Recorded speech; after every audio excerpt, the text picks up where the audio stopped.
Selamat sore, semeton Radar Bali Digital. Kembali bersama saya Surya Kencana dalam acara podcast Radar Bali. Hari ini kita kehadiran calon dokter ya. Baru lulus hari ini, nama siswanya Nikadek Suras Febriani Cawis. Ternyata dia bukan anak sekolah yang menurut image masyarakat harus negeri. Nah, dia sekolah di SMA ya, SMA Kristen Harapan Denpasar ya, tapi bisa lulus SMPTN di Kedokteran Udayana. Nah, ini membuktikan bahwa ini berhubungan dengan apa yang akan kita bahas hari ini ya. Hari ini kita akan membahas tentang apa yang tertera di atas meja kami di studio Radar Bali, dan akan kita mulai hari ini dengan pernyataan dari Bapak Kepala Sekolah ya, bahwa keseimbangan otak kanan dan otak kiri itu penting. Tidak asing ya sosok kepala sekolah ini, beliau adalah Dr. Andes I Gusti Putu Karibawo MPD ya. Nanti setelah Bapak Kepala Sekolah baru kita akan bahas medali-medali di atas meja ini. Silakan Bapak. Ya, selamat siang teman-teman di Radar Bali ya. Selamat bertemu di tempat ini pada hari ini. Kita bersyukur dan berterima kasih hal ini terjadi itu karena atas berkat rahmat Tuhan yang Maha Kuasa. Kalau secara Kristiani adalah Tuhan Yesus Kristus. Saya dari pimpinan SMA Kristen Harapan mempunyai visi unggul dalam mutu dan pelayanan, teguh dalam iman, berbudaya, serta berwawasan lingkungan. Di dalam visi ini dijabarkan dengan beberapa misi. Salah satu misinya adalah mewujudkan pendidikan yang berkualitas, kreatif, dan inovatif. Dan pada kesempatan ini juga saya selaku kepala sekolah dan pembina KIR dan juga anak kami ya, yang salah satunya ikut dalam KIR, itu adalah sebagai satu wujud dari pengembangan daripada misi, yaitu untuk kreativitas dan inovasi. Ya, pada kesempatan ini saya selaku kepala sekolah di SMA Kristen Harapan Denpasar sangat berbangga karena bukan secara kebetulan anak kami Nikadek Suras Febriani sekarang dia sudah lulus dari SMA Kristen Harapan dan juga sudah diterima di perguruan tinggi, yaitu di Kedokteran Udayana. Nah, itu juga sebagai salah satu daripada wujud pelayanan kami di SMA Kristen Harapan yang mengembangkan berbagai jenis ekstrakurikuler. Kurang lebih ada 35 ekstrakurikuler, dan salah satunya adalah KIR yang sekarang ada bersama-sama dengan Radar Bali tempat ini. Dan saya pertama bersama dengan staf pimpinan bersyukur karena dalam tahun ini anak-anak kami di SMA Kristen Harapan yang lulus di SNPTN itu sebanyak 28 orang ya, yang sudah lulus dengan berbagai macam jurusan yang ada, dan sekarang masih menunggu untuk yang di SBMPTN-nya. Nah, itu apa yang saya katakan pada siang hari ini, dan saya sangat berterima kasih dan juga bersyukur karena dapat melakukan pelayanan seperti ini. Ternyata saya bukan membanggakan diri sendiri.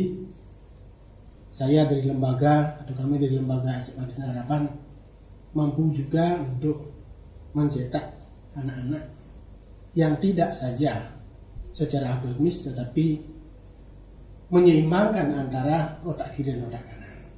Anak-anak bisa berkreasi, berinovasi dalam karya-karya ilmiah yang nanti akan disampaikan oleh pembinanya secara detailnya terkait dengan apa yang sudah dilaksanakan dan prestasi-prestasi yang banyak di tingkat kabupaten, kota, dan juga nasional dan internasional.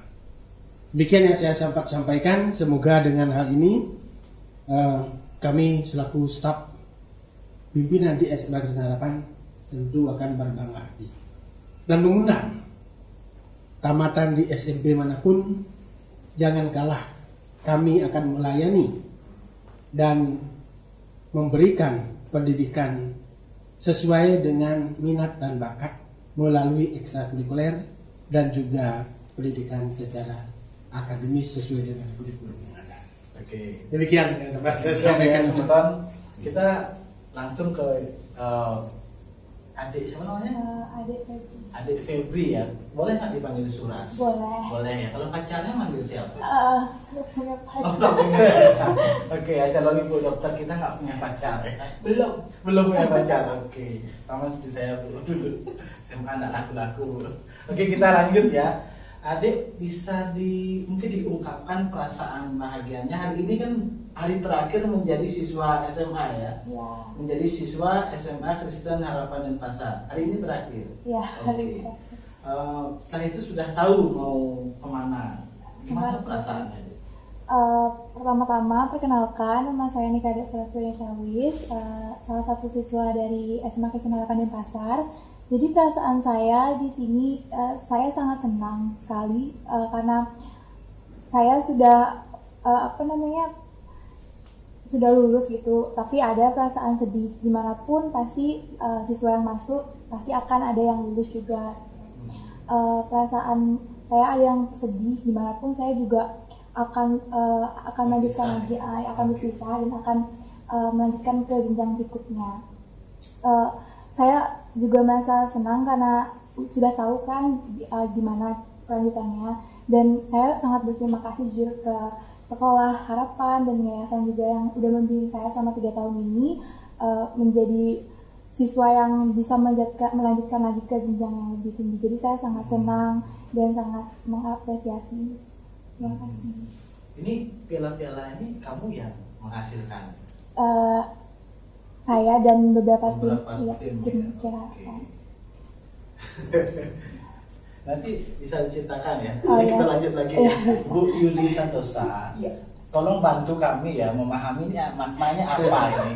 Ini maknanya apa ya, sehingga teman-teman Radar Bali kita mengerti apa maksudnya. Ini ada dari Afrika ya. Nah, Ibu silahkan dijelaskan, Ibu. Monggo. Baik, terima kasih. Selamat siang Semeton Radar Bali Digital ya. Bersama saya Ibu Yuli, salah satu guru di SMA Kristen Harapan Denpasar, dan saya juga pembina KIR ya, kelompok ilmiah remaja di SMA Harapan.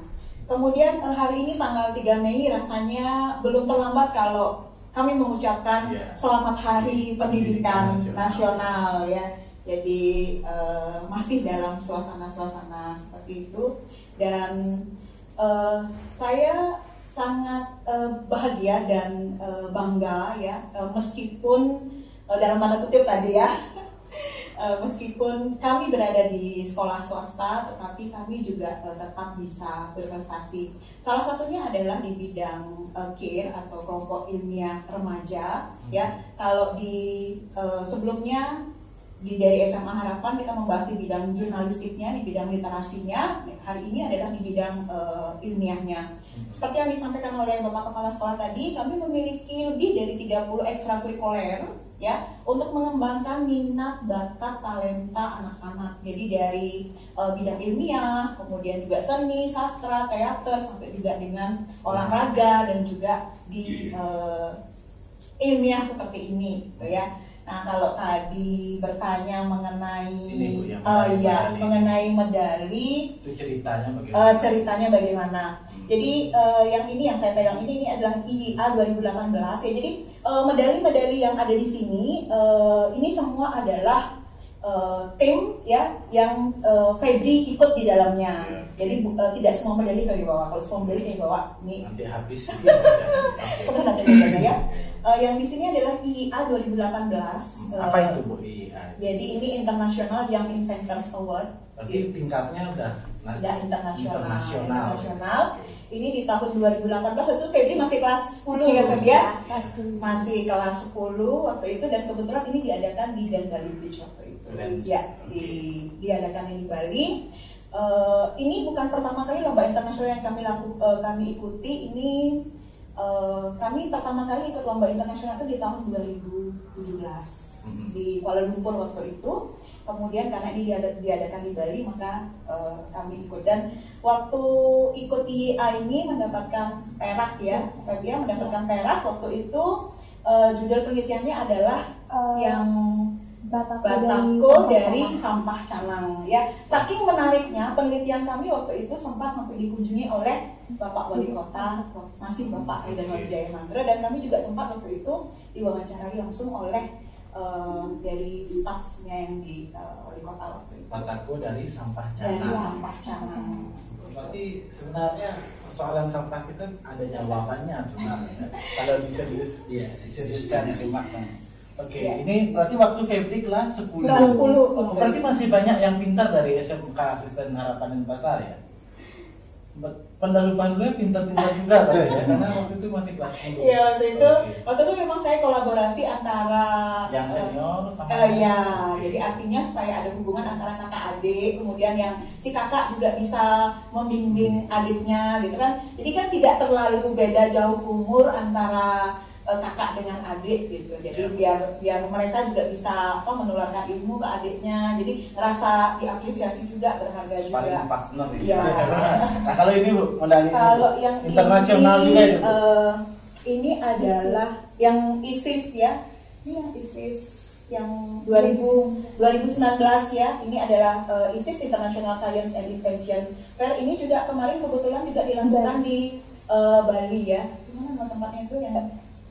Ya, kebetulan dilakukannya di Bali, makanya waktu itu kami ikut, dan ini mendapatkan gold untuk kategori di bidang pendidikan. Medali emas. Medali emas ya, gold. Waktu itu penelitiannya adalah X-Card Junior gitu. ya yang X-Card. Jadi kami membuat kartu permainan untuk anak-anak mengenai pendidikan seks. Apa Bu? Pendidikan seks. Iya. Oke. Karena memang pendidikan seks itu harus dipahami betul ya oleh anak-anak. Seks tidak boleh dianggap sebagai barang yang tabu, karena itu yang sebenarnya menjerumuskan anak ke pernikahan dini ya. Saya tidak menikah dini karena saya seks tidak tahu dulu. Itu yang dilakukan di sekolah saya dulu Bu, yang saya tidak. Jadi ini Bu ya, ada hubungannya dengan Iya, itu Oke. X-Card-nya. X-Card-nya Ya. yang menghasilkan medali Iya. emas ya. Iya. Boleh dibuka Bu? Boleh, silakan Febri mungkin. Mungkin bisa dijelaskan sedikit. Saya dan Bapak Kepala Sekolah jadi penonton ya. Masih ingat kan permainannya? Masih ingat ya, masih oke. ingat. Jadi di sini ada 2 jenis kartu. Yang Kedengeran nggak suaranya? Kedengeran, oke. jadi yang kartu sebelah kanan ini, yang warna pink ini mengarah ke alat reproduksi yang perempuan. Sedangkan yang biru ini mengarah ke alat reproduksi yang pria atau laki-laki. Selanjutnya di sini ada buku petunjuk atau kunci jawaban juga. Di sini ada petunjuk dan penjelasan mengenai bagaimana cara bermainnya. Jadi ini dimainkan oleh 2 sampai 4 anak-anak, karena ini khusus untuk anak-anak dan didampingi oleh satu pembimbing atau orang dewasa, yang sehingga nanti orang dewasanya itu bisa menjelaskan apa yang sebenarnya agar dipahami dengan baik oleh anak-anak tersebut. Dan di sini juga ada kartu penjelasannya. Jadi di sini kunci jawabannya. Ya. Ini dalam bahasa Inggris karena saat itu lombanya kan juga dalam bahasa Inggris, sehingga ini udah dalam bahasa Inggris juga. Jadi total. Mungkin bisa dibacakan dalam bahasa Inggris deh. Oke. Oke. Saya pakai yang woman discussion ya. Iya. Yang woman discussion itu pertanyaannya nomor 24. Ini poinnya. Di sini ada poin. Ini untuk poinnya. 15 Yang ya. 15 ini untuk nomornya. Pertanyaannya itu true or false, HIV or AIDS can be cured using ERV. Jadi jawaban yang benar itu Ya, apakah obat HIV itu Ya. HIV itu kan ya, Bisa bahasa Inggris. Jadi jawabannya itu nomor 24 false. Di sini ada penjelasannya. ARVs are used to medicate or treat infection caused by retrovirus, especially HIV. ARVs suppress the development of the virus in the body. Using the medicine, people with HIV will be able to survive and continue to work like normal people. Not to fully cure, but to extend to the life of the person. Jadi tidak secara menyeluruh menyembuhkan, tetapi untuk untuk memperpanjang hidup seseorang. Iya, karena belum ada obat. Oh, belum ada obatnya, HIV, iya. Ya, oke. Ya kita sudah tahu bahwa dia memang cocok jadi dokter ya. Lewat penjelasan tadi sudah kentara. Jadi adik-adik mungkin sempat menonton tayangan Radar Bali Digital. Ini bukti bahwa dari sekolah swasta sekalipun bisa lahir seorang dokter yang memang pintar. Memang pintar ya, tekankan memang pintar. Tidak harus di sekolah-sekolah favorit ya, yang digeruduk harus menghalalkan segala cara biar dapat tidak harus. Jadi intinya adalah tenaga pendidik mau mengajar dengan bagus, siswa mau belajar dengan bagus. Jadi interaksi itu akan menciptakan atau mencetak insan-insan masa depan Bali khususnya yang memang intelektual. Kita lanjut ya. Nah, pengalamannya dari kartu ini menghasilkan gold medal itu gimana, Dik? Atau biasa aja karena sudah terbiasa juara? Enggak. Tentu saja selama untuk mendapatkan gold medal itu ada proses yang panjang. Tentu di sini kan menggunakan sampel permainan dan membutuhkan kelompok-kelompok. Jadi membutuhkan beberapa orang untuk ada tim-tim dan bermain di sana. Di sana ada pretest dan post-test. Jadi pretest itu untuk mengecek nilai awalnya pemain, dan setelah itu baru diadakan permainan ini, dan post-test untuk melihat nilai setelah bermain. Ternyata dari sana diketahui bahwa meningkat loh, dari awalnya nilainya cukup rendah menjadi tinggi, dan kartu permainan ini dapat meningkatkan pendidikan anak-anak mengenai pengetahuan seks tersebut. Jadi untuk mendapatkan gold medal itu banyak proses yang dilalui, tidak karena udah biasa langsung dapat gold, enggak. Tentu aja harus ada proses untuk observasi, lalu ada melakukan penelitian, perancangan penelitian juga, sehingga didapatkan hasil, baru nanti kita latihan lagi untuk gimana menyampaikannya agar orang itu paham dengan apa produk yang kita bawa. Jadi tidak hanya langsung dapat aja gitu. Jadi banyak proses panjang yang dilalui untuk mendapatkan gold medal, dan tentu ketika mendapat gold medal itu tuh rasanya kan senang. Pasti kita udah tahu semuanya, ketika mengikuti lomba itu ada menang atau kalahnya. Ketika menang itu kita merasa senang banget, kayak wah ternyata jerih payah usaha kita selama ini terbayarkan. Tetapi kalau kalah kan kita sedih. Tapi walaupun begitu, di balik lomba tersebut ada pengalaman yang bisa kita dapatkan lagi, sehingga kita dapat memperbaiki lagi skill kita, kemampuan kita. Oh ternyata kita harus begini yang kedepannya, dan tidak ada usaha yang kita sudah melakukan yang terbaik ketika itu, dan hasil yang didapatkan pasti hasil yang terbaik walaupun itu menang ataupun kalah. Oke. Bagus ya. Kita lanjut Bu ke medali berikutnya. Kalau ini gimana Bu? Indonesia. Ini yang mana nih? Ya. Oh itu yang baru kayaknya tuh. IID ya. IID ini yang Coyote Abon. Coyote Abon. Jadi ini gold medal juga Ya, kan? gold medal juga. Oke, jadi yang IID ini di masa pandemi nih tahun 2020. Di masa pandemi. Iya, ya? jadi di masa pandemi pun kami juga tetap eksis. Jadi ini kita ikut yang lomba ide bisnisnya ya.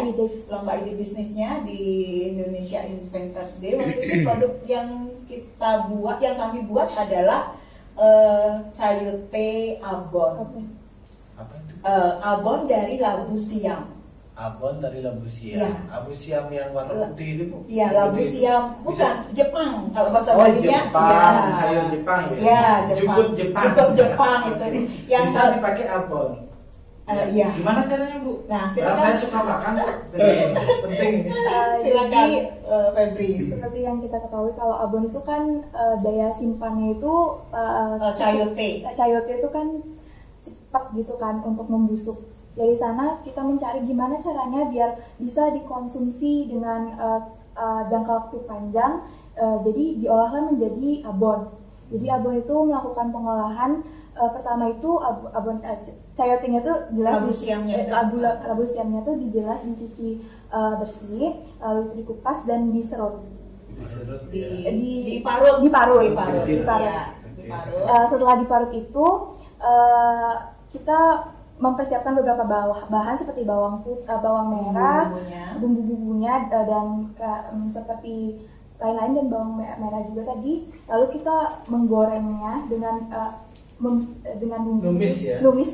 Bumbunya ditumis, lalu chayote-nya dimasukin, lalu di apa namanya? Aduk. Diaduk dan ditumis. Itu cukup lama untuk sampai itu benar-benar kering, dan cara keringnya itu kita harus chayote abonnya itu harus kering agar penyimpanannya lama. Jadi minyak-minyaknya itu harus diserap lagi dengan kayak tisu biar daya simpannya lama, lalu baru bisa dikonsumsi. Itu tahan. Sebenarnya proses pembuatan abon dari labu siam ini Sama. tidak berbeda atau sama dengan proses pembuatan abon nabati lainnya. Oke. Kan kalau abon nabati kan sudah banyak sekali ya. Abon nabati ya, berarti Abon nabati. non-daging ya? Iya, Oke. jadi abon nabati yang kita kenal kan seperti abon jamur, kemudian yang dia kluwe gitu kan. Itu sudah banyak sebenarnya ada. Jadi untuk menjawab semacam tantangan bagi yang vegetarian masih bisa menikmati rasa abon. Di samping itu juga dari labu siam sendiri kan dia midly sweetly gitu ya. Jadi jadi agak manis gitu ya, agak manis sehingga agak mirip-mirip dengan ketika menjadi abon gitu. Nah, mengenai daya simpan sebenarnya saya pernah coba ini karena, dan tidak saya simpan di kulkas ya, tapi di dalam suhu ruang itu yang saya tutup pakai ya toples biasa gitu, toples kaca gitu. Itu 1 bulan itu masih bisa dikonsumsi dan di masa belum pandemi sebenarnya ini solusi untuk ini juga ya, apa namanya, untuk makanan sehari-hari ya. Tapi harganya juga tidak terlalu mahal ya. Tidak. Dan kita udah uji proxima kayaknya ya. Ya, dan untuk yang abon ini kami juga sudah melakukan uji proxima di laboratorium, dan nilai gizinya itu sudah sesuai dengan SNI abon, jadi Standar Nasional Indonesia untuk abon. Waktu itu kami minta tolong di lapangan Bunut untuk melakukan pengujian mengenai abon. Berarti sehat ya dikonsumsi ya. Oke, kita lanjut ke medali berikutnya. Yang mana ini belum? Ini udah. Yang ini. Ini ya. Oke. Ini yang Africa Orchid Expo ya. Ya. Ini yang scrapbooknya ya, Feby? Ya, Itu Ya. tentang apa Ibu? Ini adalah buku pendidikan seks untuk anak-anak. Anak-anak. Ya, kalau tadi adalah permainan kartu, kalau ini adalah buku ya. Jadi di dalam buku ini kami waktu itu membuat tokoh ya, menamai tokoh Edu dan Casey. Ini dari bahasa apa? Bahasa Jerman kayak. Bahasa Jerman, di mana kami memang mengambil tokoh anak-anak, satunya laki-laki, satunya perempuan, yang artinya sama, yaitu education atau pendidikan. Jadi di sini Gendernya sama. ya, kami kasihkan di sini mari belajar bersama. Artinya begini, latar belakangnya sama, bahwa anak-anak, orang tua juga kan, dalam tanda kutip, kalau kita bicara di Indonesia gitu kan, pendidikan seks itu masih tabu gitu untuk dibicarakan, sehingga kami berpikir untuk bagaimana ya metode untuk mengajarkan itu kepada anak-anak. Jadi berpikir waktu itu coba kita buat semacam buku tapi yang sederhana gitu, yang dipenuhi dengan gambar ini yang disebut dengan scrapbook. Dan ada satu hal unik yang kami dapatkan setelah melakukan penelitian ini dari orang tuanya ya, Febri ya. Oke, Febri yang cerita. Nah, penelitinya yang cerita nih. Iya. Mungkin bisa dibawa. Oh ya. Kartunya ini untuk saya. Ini. Jadi di sini setelah penelitian kita melakukan lagi observasi ke orang tua, dan dari orang tua itu ternyata murid-murid itu sangat antusias dan bertanya lagi kepada orang tua. Awalnya orang tua merasa kurang tahu kapan Kurang harus terbuka. Ya, Belum harus terbuka belum kepada- terbuka dan belum tahu kapan pengetahuan mengenai seks itu harus disampaikan. disampaikan, Ya. ya. Jadi saat itu ketika kami menyampaikan sex education melalui scrapbook ini, orang tua sangatlah senang dan mengapresiasi hal tersebut.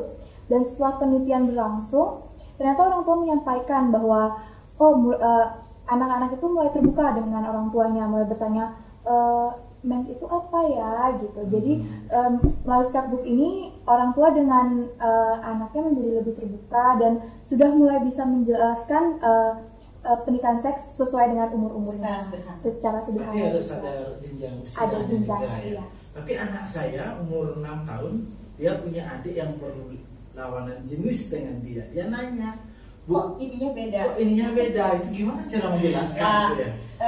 Feb, untuk yang berdasarkan jenjang umur kan Febri sudah Gimana tahu. cara menjelaskan itu ya? Kalau dari umur 6 sampai 8 tahun itu sudah bisa dijelaskan mengenai organ tubuhnya. Jadi orang tua sudah bisa menjelaskan mengenai organ tubuhnya ini apa, tapi tidak dengan menggunakan nama samaran seperti kayak guru ya, seperti itu, harus dengan nama ilmiah. Jadi Oh, berarti salah ya? salah ya. Oh, berarti menyebut itu burungnya adik gitu. Ya, Nggak, dari teori yang Dari- baca gimana dari, Itu gimana itu? dari teorinya itu tidak boleh, harus disampaikan dengan bahasa medis, tidak. Berarti kita sebut itu penis. Iya. Penis ya, oke. Lalu untuk diingatkan juga ketika di jenjang berikutnya tidak boleh ada orang lain yang menyentuh anggota tubuh lainnya. Jadi harus yang terkena area mana yang bisa yang yang tidak bisa yang tidak bisa disentuh itu harus sudah diberitahu kepada Itu di usia berapa itu? sekitar 8 sampai 10 tahun. Berarti harus memang sejak dini ya. Ya. 8 sampai saya dulu mencari tahu sendiri soalnya ini berat. karena kita anggap itu Tabu. turun temurun gitu ya, dan sudah biasa. Nggak mungkin Febri bisa yang buku kita itu apa Ada jenjang. kisi-kisinya, Oke. yang pertama apa, kedua apa. Jadi perkenalan mengenai Jadi ya. di sini ada cover depan. Di cover depan itu ada tulisan scrapbook pendidikan seks untuk anak-anak. Di sini itu khusus untuk 8 sampai 12 tahun. Lalu berikutnya ini ada tim penyusun tim penyusun scrapbook ini. Ada saya, teman saya, dan pembimbing Bu Yuli. Di sini mulai pengenalan. Di sini pengenalan Mengenal tokoh. tokoh prianya Edu dan tokoh perempuannya itu adalah Kezi. Di sini dimulai dengan scrapbooknya, dikenalkan apa sebenarnya definisi dari pubertas itu, apa sebenarnya apa itu pubertas, seperti itu. Lalu di sini ada umur, usia, kapan laki-laki dan perempuan dan itu perempuan pubertas. Ternyata usianya berbeda. Ya, Beda. beda usianya. Yang lebih cepat yang mana, Feb? Perempuan Ya. yang Perempuan lebih, ya. usia berapa? Ya, Feb. Perempuan 10 sampai 14 tahun. Oh 10 ya, berarti kelas 4 SD. 10 bukan Iya, 4 iya, SD. kelas 4 SD. Kalau yang laki-laki 12 sampai 16 tahun. Jadi Kelas kita 6 bilang SD. ya. Ini usianya, lalu itu masih pubertas ya. masih pubertas lagi. Ini untuk pubertas primer dan sekundernya. Kalau yang primer itu apa di perempuan yang berubah seperti itu. Lalu ini perubahan primer pada perempuan itu mengalami menstruasi. Lalu apa hormon yang terlibat dalam menstruasi tersebut? Hormon estrogen. Ya. Apa namanya? Estrogen. Kalau laki testosteron. Jadi ini bermanfaat itu dengan menggunakan gambar-gambar yang menarik, kemudian dengan teks yang tidak banyak, dan dengan gaya komunikasi antara si Edu dan Kezi. Endingnya bagaimana? Endingnya adalah orang tua ya,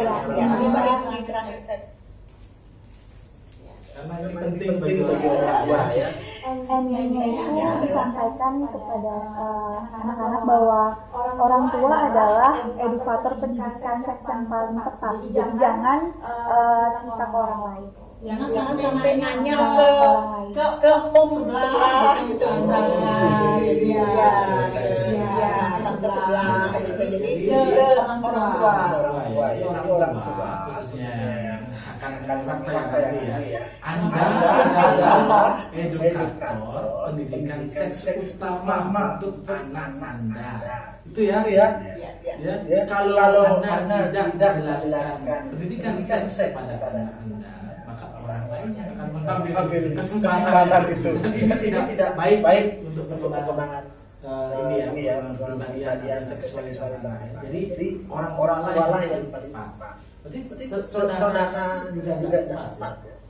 Antar saudara. Kalau anak saudara itu kan jenjang usianya masih ini. Ya, jadi belum atau paham. Jadi baik kepada orang tua yang sudah tahu. Ternyata saudara sendiri juga kurang ideal.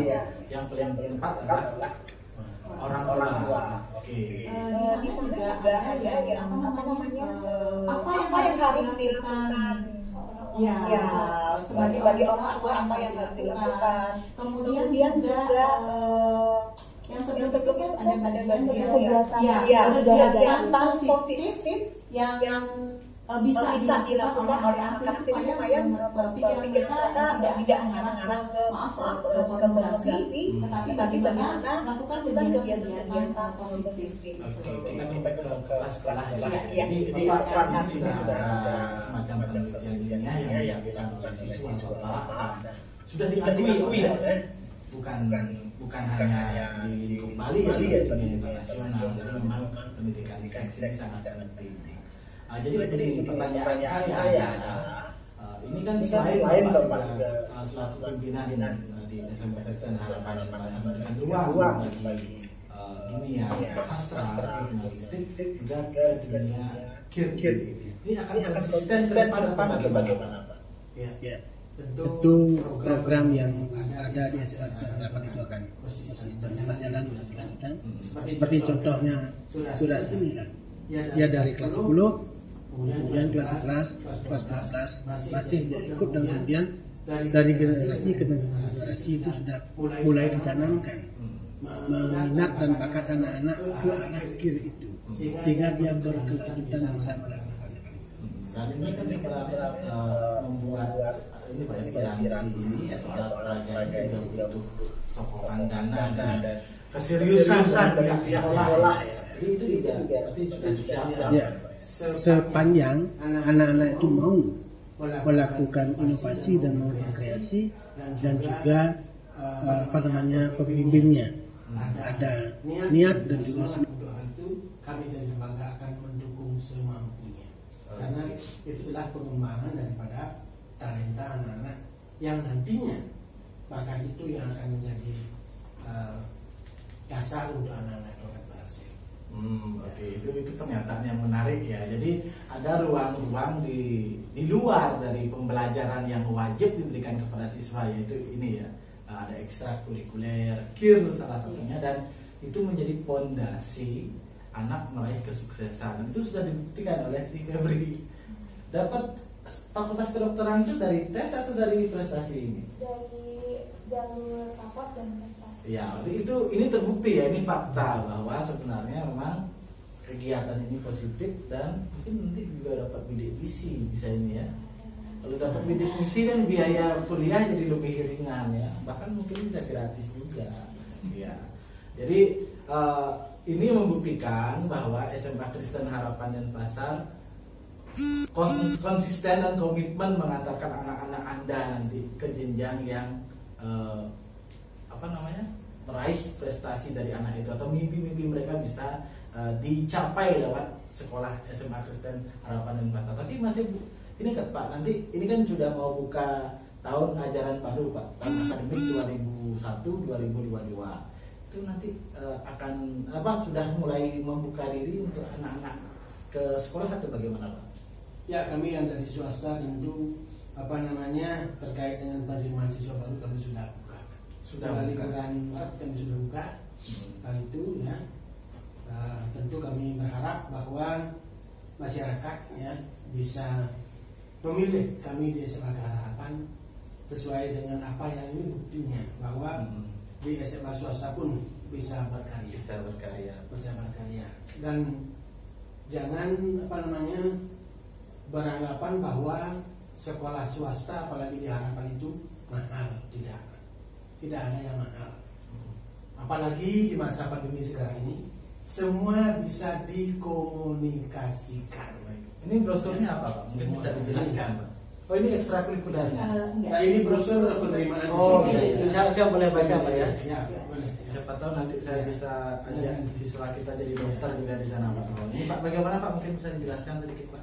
Ya dari brosur ini tentu Gratis pendaftaran awal. ya, gratis pendaftaran awal. Ya.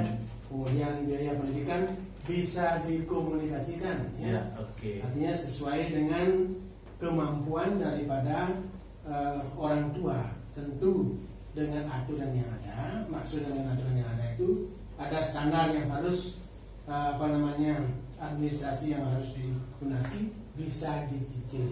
Apalagi di masa pandemi sekarang ini. Begini ada prestasi siswa tahun 2020-2021 Iya. Oke. Ya, di masa pandemi ini juga saya selaku kepala sekolah selalu memberikan kesempatan jika ada lomba walaupun misalnya ekstrakurikuler kan tidak bisa Ini berjalan. semuanya masuk 2020-2021 Pak ya? Ini yang di akhir-akhir ini memang. Kalau ditulis semuanya mungkin kurang. Ya. Baik. Nah di sini ada fasilitas sekolah Pak. Di sini ada ruang yang sangat representatif Pak ya. Ada laboratorium IPA, laboratorium informatika ya, perpustakaan. Mungkin bisa saya tambahkan bahwa untuk fasilitas sekolah, jadi seperti yang di brosur ini, kami ruang kelas sudah ber-AC, kemudian dilengkapi dengan CCTV, LCD, kemudian ada laboratorium IPA juga untuk praktikum baik untuk yang di bidang kimia, fisika, biologi, kemudian untuk kami juga proses penelitian di ekstrakir. Kalau yang di bidang-bidang ilmiah kami juga menggunakan lab IPA, kemudian kami juga memiliki lab informatika, dan selain punya lab informatika juga punya juga laptop untuk proses yang kemarin untuk ini belajar komputer. Biar pinter bahasa Inggris dibawa kemana siswanya itu? Ada kelas bahasa Inggris. Oh ada kelas bahasa Inggris ya. Kemudian terkait dengan disampaikan oleh Bapak Kepala Sekolah tadi, ini memang untuk pendaftaran awal untuk PPDB memang gratis ya, jadi tidak ada pendaftaran awal ya. Dan kalau untuk siswa yang berprestasi, apa sih benefit yang bisa didapatkan?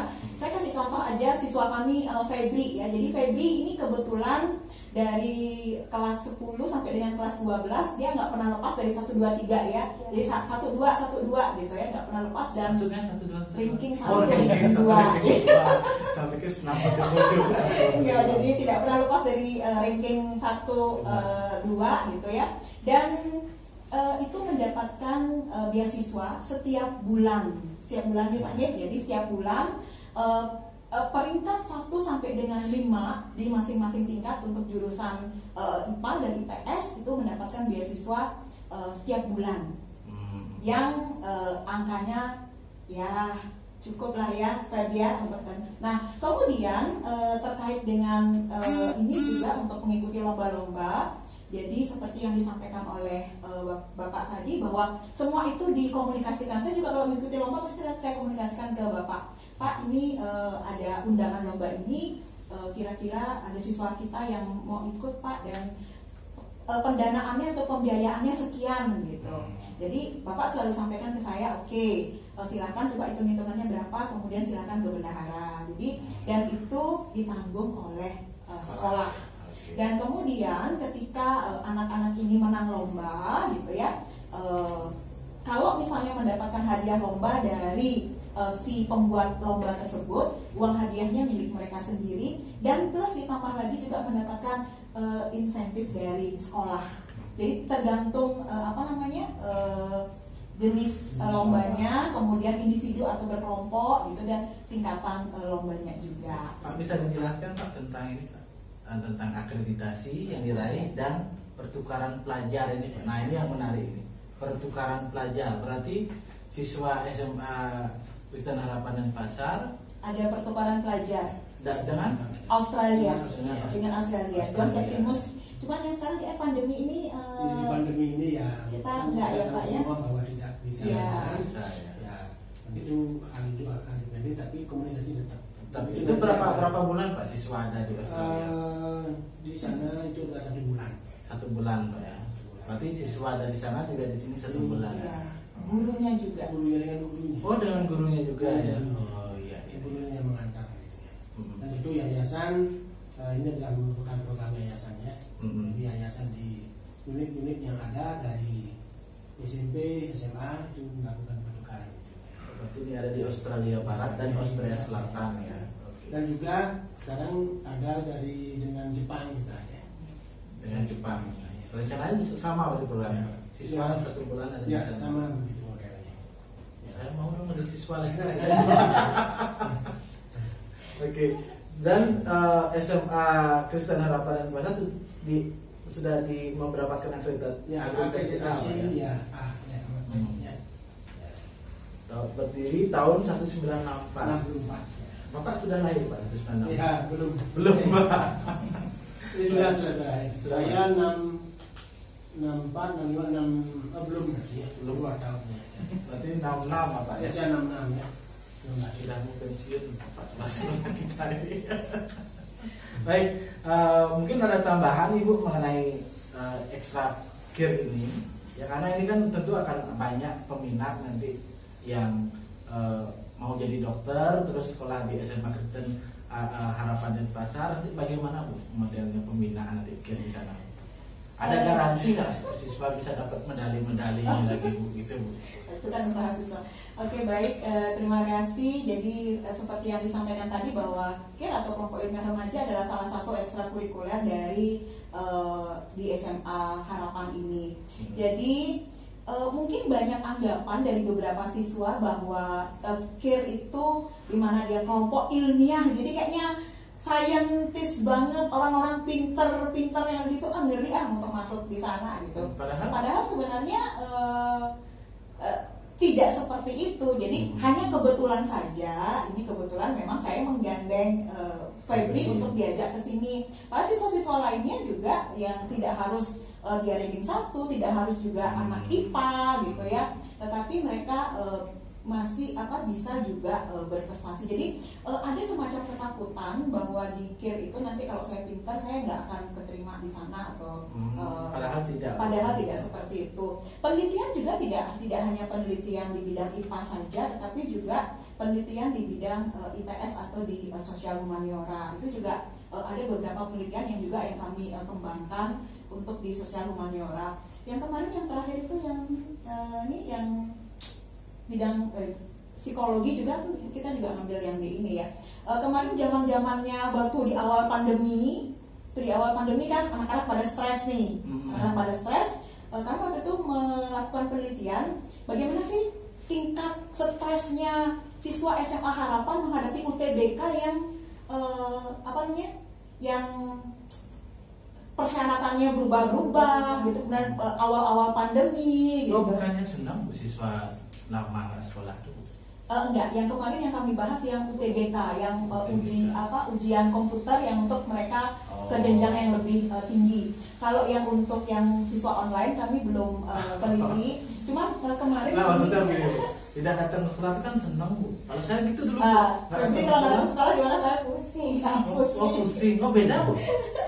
Kalau di yang dulu di sekolah saya saya libur senang sekali Bu. Iya. Waktu saya jadi guru juga gitu, kalau libur gurunya senang ya kalau libur ya. Tapi libur sebentar. Tapi setelah lama Pak sekolah, setelah lama itu periode terjadi ternyata siswa kangen ke sekolah. Seperti anak saya contohnya, dia selalu nanya kapan sekolah Pak, selalu gitu ya. Padahal dulu Pak senang libur gitu. Ya itu siswa TK sudah seperti itu. Ternyata dengan situasi dengan pembelajaran suasana yang menyenangkan justru ini pusing kalau nggak sekolah. Ini kayaknya siswa aneh nih. Iya, dia nanya, Bu, kapan sih mulai sekolah gitu ya. Gitu. Dan kemudian saya lanjutkan untuk pola pembinaan ya, untuk pola pembinaan, kemudian bidang minatnya kemana gitu. Biasanya kalau saya itu di awal ketika kayak seperti Feby waktu di kelas 10 gitu, kan saya belum ketemu nih ini anak dia bidangnya kemana ya, apakah dia ke bidang IPA atau ke bidang IPS gitu. Dan ketika anak juga ditanya biasanya saya apa aja bisa deh Bu, nah gitu biasanya anak-anak. Jadi ketika di situ ya biasanya saya kolaborasikan dulu dengan kakak kelasnya. Nih kakak kelasnya ada penelitian seperti ini, kira-kira kamu minat nggak? Saya coba deh Bu, mau ikut gitu. Jadi pola itu yang pertama. Nah setelah lewat 1 semester di situ saya bisa menemukan ini kayaknya anaknya ini bisa matematika, bidangnya ini kayaknya ini di fisika gitu misalnya. Nah kemudian diarahkan penelitian ke arah sana gitu. Karena potensi anak digali. Iya di situ, dan kami arahkan gitu. Kemudian yang berikutnya lagi adalah jangan berpikir bahwa penelitian KIR itu adalah mahal, kemudian juga susah gitu dan ribet gitu. Kalau saya sama anak-anak biasanya saya menganut ini sederhana tetapi memecahkan masalah. Jadi nggak perlu pakai yang ribet-ribet, dibawa asik aja. Dan bahkan sambil melalui pun ya, kalau dulu waktu masa sebelum pandemi kami ada beberapa kali juga jalan-jalan keluar, sambil melalui pun bisa melakukan penelitian. Salah satunya, nah mungkin kita tidak mengira bahwa dari pola kain, dari pola endek itu bisa jadi pola matematika. Jadi yang PPB Bali Nasional 2019 ya, di 2019 di LPB Saya pusing dengan di 2019 di LPB Bali waktu itu untuk yang di bidang matematika kami mengambil endek gringsing dari Tenganan. Itu bisa untuk belajar matematika. kan caranya Bu. Oke ya.